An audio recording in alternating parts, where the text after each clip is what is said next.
Today, I'm going to walk you through my ultimate design workflow in 2026. This is a workflow that you can instantly adopt for yourself so that you can design faster and more efficiently than ever. There's a huge shift happening right now for designers, and it's happening a lot faster than a lot of people realize. A growing number of designers aren't just stopping at mockups anymore. They're going straight to building in code. And vibe coding is super trendy right now, but it's not just a trend. It's showed designers that you can go from an idea and have something real and clickable in your hands within minutes. But there's a huge difference between a Figma prototype that simulates interactions and an actual web or mobile app that you can open right in your desktop. AI coding tools have made this accessible to designers that have never written a line of production code in their life, and that changes the role of a designer in a pretty fundamental way. So pay attention and learn how to 10x your design workflow using the strategies that I'm about to show you. First, you need to know that the backbone of my design workflow right now is using AI-assisted coding tools. And the word coding might sound a little daunting to designers, but these tools aren't just for developers and engineers. They're actually super designer-friendly and are the tools worth focusing your attention to if you want to design faster and more efficiently. The most popular AI-assisted coding tools right now are Cursor, OpenAI's Codex, and Anthropic's Claude Code, just to name a few.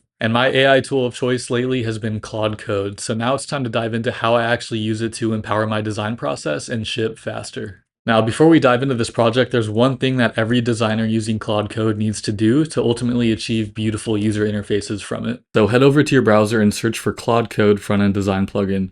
And one of the first results that pops up is going to be this GitHub link here. Now, this is a Claude Code skill, and think of skills as a set of guidelines you're loading into Claude that shape how it approaches a specific type of task.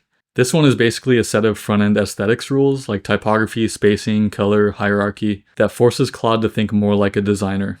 It's a small step that has a huge impact on Claude's output. So let's open this dropdown and hit download.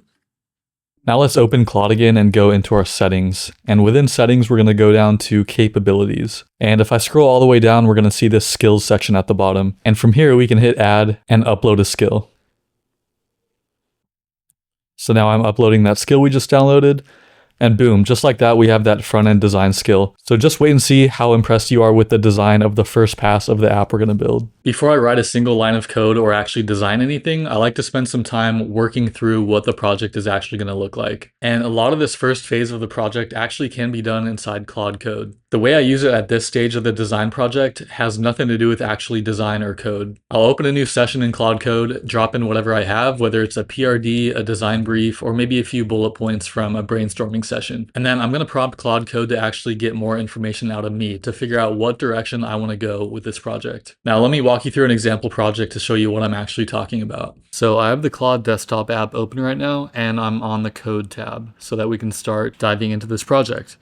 So let's say I want to design a personal finance dashboard that shows insights about things like net worth, investments, and budgeting. So here's the prompt I'm going to use. I want to design a personal finance dashboard. The software should be targeted toward regular consumers that want to get a clear picture of their overall net worth, investments, and their budgeting and spending habits. Now this is important. Before we start designing and building this dashboard, ask me some questions about this project so that I can give you more information about the scope, use cases, design preferences, etc. And what this is going to do is basically have a Q&A with me once I send this prompt so that Claude can get a better understanding of what direction I want to go with this project.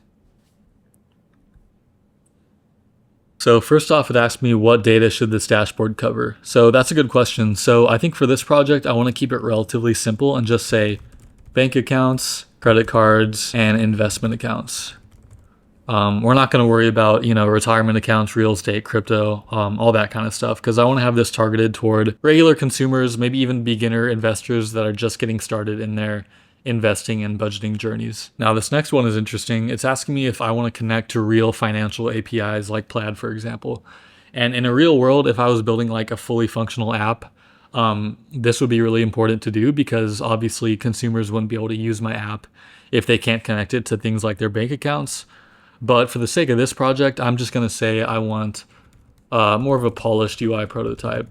Now, so I don't bore you guys too much, I've already written out the responses to each of Claude's questions here, but if you want to pause on this screen, you can read the rest of my answers. But basically at this step, you just want to give Claude as much details as possible, because if you don't, it's going to make a ton of assumptions and run with them. And some of those assumptions will be right, but a lot of them won't. And starting with questions forces the project to be shaped by your actual intentions instead of whatever Claude decides to default to. So let's hit send and see what it says. Now it's asking me where I want this new directory to be set up. I'm just going to have it set up as a new project in my home directory. Now it's asking me how in-depth I want Claude to get with the backend for authentication so that it can actually support users. And if you're building a full-fledged app that you're going to intend on actual consumers to use, then you would want to do full auth flows with login, sign up, forgot password, profile settings, all that. But for the sake of my prototype in this demo, I'm going to do a simple login gate that just replicates and demonstrates the authentication process. Now for charts and data viz in my app, I'm gonna go with recharts, especially because it says this is recommended. Now let's see what it comes up with. And for your project, there are probably gonna be several instances where you have to allow permission. And in this case, it's just doing web searches, so no big deal. But you can bypass these permission requests by changing this dropdown to auto accept edits. So at this point, Claude has written up a plan for this app. So it gives some context about the app it's about to build, the tech stack, including React, Tailwind, Motion, and more, the project structure, design system, core pages, all that. So it has a really thorough plan about the app that we're about to build, and this is good to see. And I'm gonna go ahead and hit approve Claude's plan and start coding. So now Claude Code is gonna build an MVP, or minimum viable product, which is just gonna be the first draft of our app that consists of the core features of it that we're then gonna iterate on. So now after about 15 minutes of building, Claude has finished the first draft of our app. So we can scroll up a bit and we can see that it started a local host that we can copy and paste into our browser. And let's see how this is looking. So it's named our app Pocket, okay. And it's set up 3 dummy users basically. So I'm gonna go into the first one and see what this dashboard is looking like. So wow, it looks like the front-end design skill that we installed is really doing some heavy lifting here. The styling actually looks really solid. It doesn't look too much like an AI-generated app with a bunch of purple gradients and everything and generic, the generic styling that you expect to see in an AI generated app. So this is looking really good. We have this main card here with our total net worth.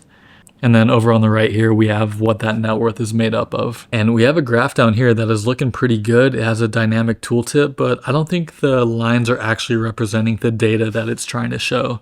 So this is definitely something we're gonna wanna fix in the next iteration of this app. And if we scroll down some more, we have a couple more cards with our assets versus liabilities accounts. Now, if I scroll back up, let's see if these time range selectors are working. So I see the graph down there dynamically changing, but it looks like the rest of the data isn't actually changing at all.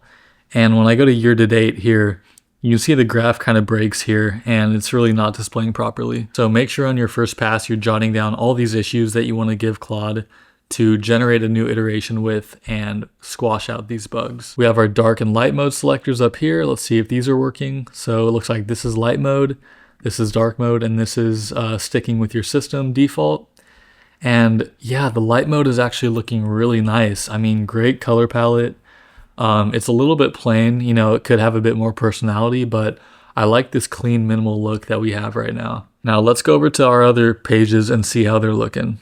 Now we have this investments page with the same styling as our overview page. We have another nice graph down here and a really nice looking table of all the investment holdings that we have in our portfolio. What I'm really liking is Claude left a lot of white space to let our design breathe and make it really digestible and ultimately really user-friendly while maintaining really nice styling. Now let's see if this add transaction button actually works. So cool, we got this modal where we can enter a description of the transaction, the amount, the category with a functional dropdown working, and the date.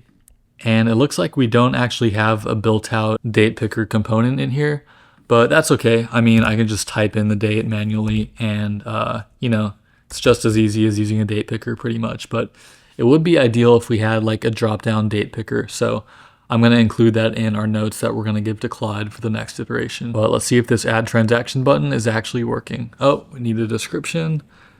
I'll say Starbucks, why not?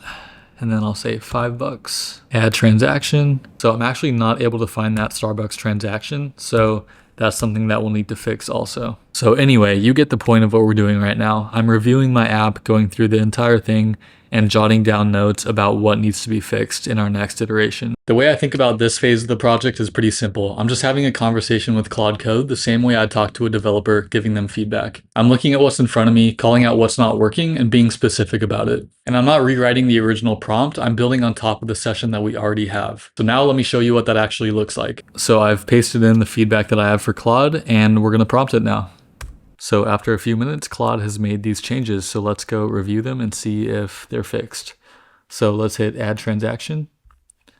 Gonna add another test transaction. Let's say grocery outlet, $10. Okay, so it looks like we still don't have a date picker, so Claude is being a little bit stubborn with adding that. But let's hit add transaction and see if it actually gets added to our list. So I see that this figure just got updated. And then let's scroll down.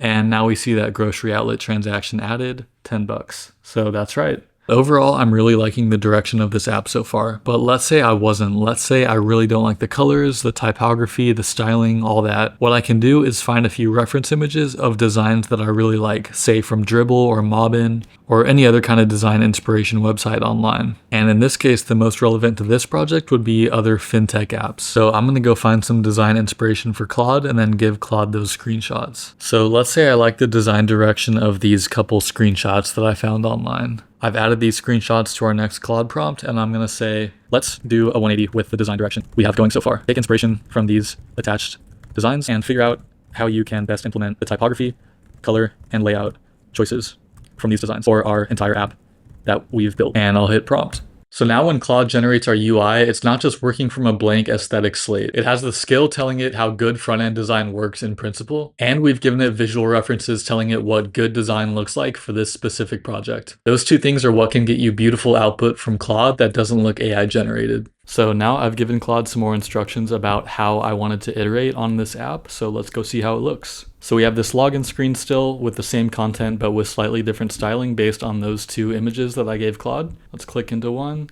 And we can see we're already looking a lot closer to those images that I gave it. And of course, that front-end design skill we installed is still doing a lot of heavy lifting here. Now we also have our investments page, which is also looking pretty different. These graphs are already looking a lot better. And then we have this table still nicely formatted down here. And we can also see Claude is now using this really nice monospaced font for all the numbers, while keeping that normal sans serif font for the rest of the text. So I'm really liking how this is looking. Let's check out our budget page. Ooh, this is looking really good too. I'm not sure if I love this grid layout. I think all these figures would be much more scannable if they were in more of a tabular format. Of course, that's another iteration I can make with Claude. As a designer using Claude Code, I usually go through a lot of iteration cycles because Claude makes it so easy to do. And this allows me to achieve a perfectly polished app that is satisfying to use, user-friendly, and would have taken me tens or even hundreds of hours to do in Figma. So at this point, you have a polished and working dashboard. The question is, what do you actually do with it now? The next step for me is publishing it to the internet, whether I want actual consumers to use it or if I just want to share it with teammates to get feedback on it. So now I'm back in Claude Code, and the best method for deploying your app to the internet in my experience has been Netlify. So I'm going to tell Claude, let's deploy our app to the internet via Netlify, and hit prompt. So now it's checking if we have Netlify installed, which I do. But if you don't, it will walk you through this process. And now it's asking me to run a couple commands in my terminal. But Claude Code will most likely actually be able to do this itself so that I don't even have to open my terminal. So I'm just going to tell it, run these commands yourself. And now after figuring out a couple issues it ran into, and you or anyone else that wants to use your app can access it on the internet. And now that we've opened that link, we can see it's no longer just a local host in our browser. We have an actual Netlify domain name. And if you already have an existing domain name that you'd like to hook up to this website, you can have Claude Code walk you through that process. Instead of walking somebody through a Figma prototype with half-baked interactions, you can send them this link so they get a perfect impression of the ins and outs of how your app works. And that drastically changes the quality of feedback you get so you can further iterate on your app. So that's my full workflow with Claude Code as a UX designer. Planning, building an MVP, iterating, and deploying, all in under a half hour, and you end up with an actual working app instead of just a Figma file. Now, obviously, every project is different. A real client project has more moving parts, more stakeholders, and more back and forth. But the fundamentals of this workflow hold up regardless of the scope of your project. You're still starting with exploration, you're still building an MVP as soon as possible, and you're still iterating until you get something that works for the end user, not just a simulation that shows how something works. The gap between design and code is closing fast, and AI-assisted coding tools like Claude Code are a huge reason why.